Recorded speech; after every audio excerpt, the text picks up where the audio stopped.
So let me ask you about the report, or the evaluation, I guess it was. The testing, it was very objective.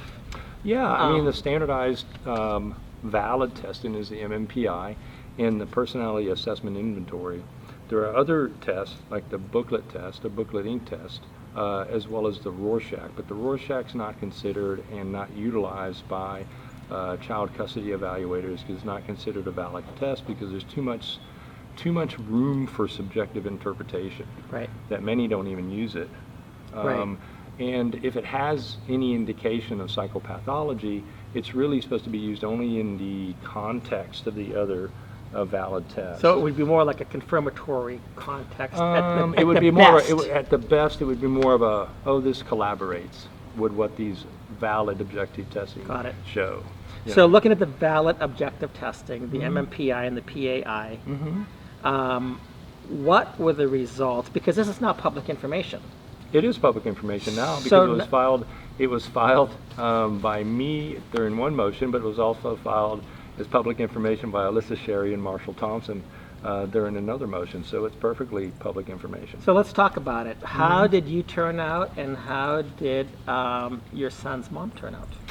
I essentially turned out normalized in all the scales. Not perfect. I mean, there's variations and normal variations, but considering the situation,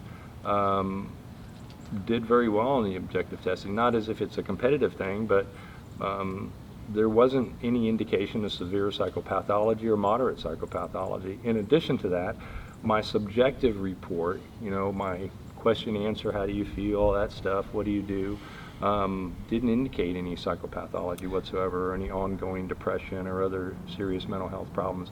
And then my report about my lifestyle also didn't match her narrative report. You can't have severe psychopathology and have a strong bonding relationship with a child. Right. It's not possible, particularly the type of psychopathology Alissa Sherry was describing. And the other added issue is that there was an attachment assessment by an expert, Brooks McKenzie. The assessment of attachment involves both the innate ability to attach, as well as the attachment between the parent and the child. And so and it's a very structured interview. And so his assessment showed that I had a very good ability to attach based upon interviewing me and my history. And it also showed that my attachment with our son was a very healthy, strong attachment, and he thrived in my presence. And that to cause traumatic separation would be very harming emotionally, psychologically, to the child, and would be considered a form of child abuse, consistent in Chapter 261. So that's And so, his advisement was not to do that. In addition, we had Dr. Carolyn Murphy, who looked over the report and basically saw that there was significant fault in the report, and that the psychological testing basically was normalized with me, but showed the presence of a thought disorder with our son's mom.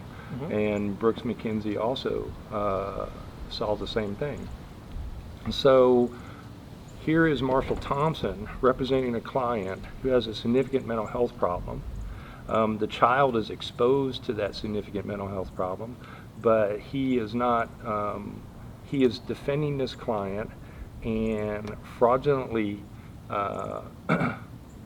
including this fraudulent report on his motions, not protecting the child, which is an ethical violation, and it's a frank violation of the Texas Professional Rules of Texas Rules of Professional Conduct. You know what I wonder about sometimes, David, is that if some of these attorneys that do this stuff, and I'm not take this in the context and spirit that I mean it, because I'm not trying to cause injury to their children, but the way that they have treated other people's children, how would they howl if the same thing happened to their children? How would they howl if Marshall Thompson's children were put in the care of somebody who had these thought disorders, and you told Marshall Thompson, there's nothing you can do about it. Oh, you're normalized? Oh, that's fine. We want to make sure that your children are raised with trauma.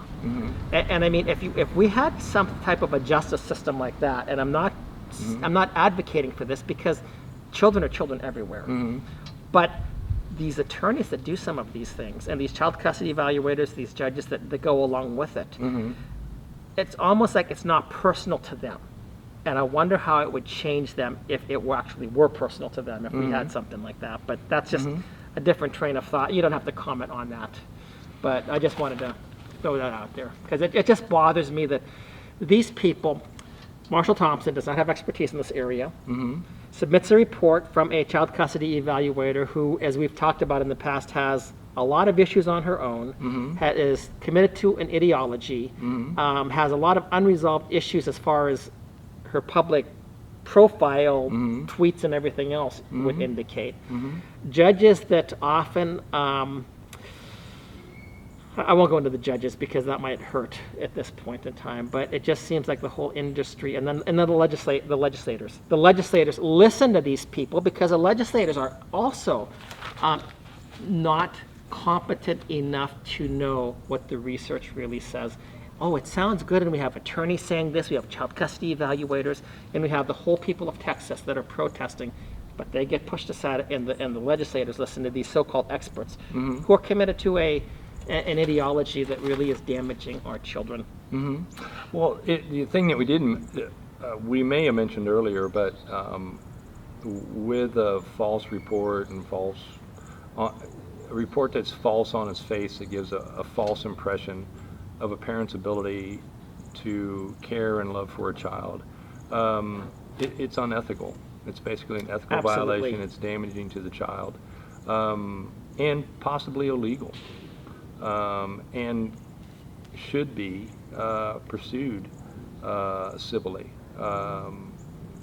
What about the problem we also face here too, and I'm not sure, maybe you know a little bit more about this, because judges have immunity from a lot of things. They can intentionally inflict harm, and they can say, well, it's been in my discretion that I've done this, a judge is basically, in many instances, ineligible to be sued because of judicial immunity, which I'm sure was probably put into place by judges to protect themselves. But I mean, now wouldn't attorneys say, well, listen, we're just doing the best that we can, we also have immunity? Child custody evaluators, can they claim any immunity as well? I mean, they can claim it, but under certain circumstances they can't. There's exemptions to claiming immunity for, I think, ad litem's and child custody evaluators. So I guess that has to be determined as well. Attorneys? Oh, no. No, I don't think attorneys should have any immunity, nor should I think judges have any immunity. I mean, look at the medical profession. We don't have immunity. I think the excuse used to have immunity is they don't want to feel the pressure of any litigants or threat of any litigants if they make a decision against them. But I think that's a check and balance. I mean, physicians have checks and balances where we always have somebody looking, a state agency looking over our shoulder as a regulatory agency. Matter of fact, I think it's a positive, because if you do things with the view or the imagination that what would a third party, outside party, think about what I'm doing or documenting, and that's an internal check and balance that you can use to make sure you're delivering a quality outcome. And without that check and balance, you're free to use, there's no consequences for your behavior or decisions, which there should be. And you know, even when it comes down to things, and I've worked in banking, and if I made an investment recommendation to somebody, I mean, I would bring an investment advisor in with me, and everything that we did got reviewed before. I mean, there was just a review process. And even though you have a person with expertise, they still got to be questioned, and they had to defend themselves, and sometimes they were overridden. So I agree with you that the review process should be in place, and we don't really see like we have that. It seems to be in the state of Texas that our review process is broken at best, and maybe corrupted. But anyway, I'll let you continue on. No, I think in summary, basically there's a false narrative provided in a report that's contradictory to objective testing. It basically is damaging to the parent. It puts the child in potential position of harm. Also, it puts the mom in a potential position of harm, because whatever the problem is that we've stated earlier, it's not being paid attention to and addressed. to help the overall outcome of the child. So you have a private entity that's working pretty symbiotically or entwined with a state or a state agency that's delivering to the state agency a fraudulent report, but has a common mantra of separating children from parents and over-idealizing one parent, devaluating another, so the child can't have equalized parenting. Then you have another private entity, the attorney, that's attaching a fraudulent report, which any attorney should know whether it's fraudulent or not. Right. And the assumption is that they know that there's validity to whatever they submit to the court or not. And if you're submitting false information to the court, I mean, by several rules, that's sanctionable, punishable with consequences, and that's occurring by Marshall Thompson. Yeah. So let me.